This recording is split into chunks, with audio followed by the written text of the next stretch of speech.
வணக்கம், இது உங்கள் தினக்கதிர்.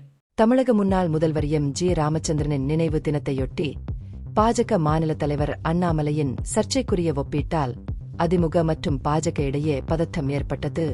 பிரதமர் நரேந்திர மோடியை எம்ஜிஆருடன் ஒப்பிட்டு பேசிய அவர் அதிமுகவினரிடையே விமர்சனங்களை எழுப்பினார்.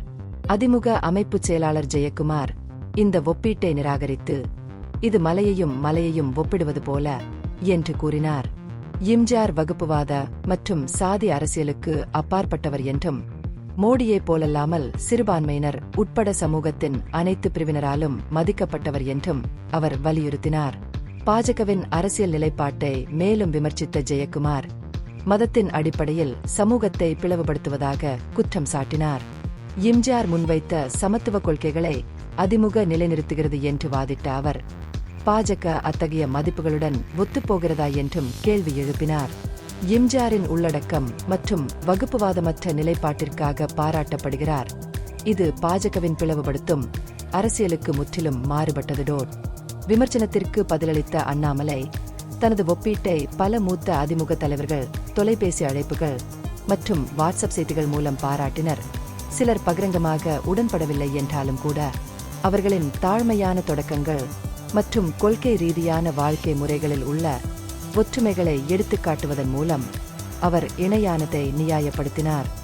எம்ஜிஆர் மற்றும் மோடி இருவரும் சுமாரான தோற்றம் கொண்டிருந்தாலும், தனிப்பட்ட பொருள் குவிப்பிலிருந்து விலகியிருந்தாலும் குறிப்பிடத்தக்க வெற்றியை அடைந்தனர் என்று அண்ணாமலை சுட்டிக்காட்டினார்.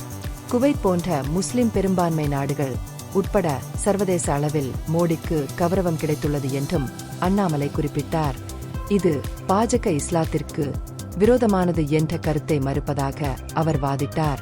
தமிழகத்தில் அவரை விமர்சிப்பவர்கள் மீது கடும் கண்டனத்தை தெரிவித்த அவர், மோடியை எதிர்ப்பவர்கள் கிணற்றில் உள்ள தவளைகள் போன்றவர்கள் என்றும், அவரது பரந்த அங்கீகாரத்தை பார்க்க தவறியவர்கள் என்றும் குறிப்பிட்டார்.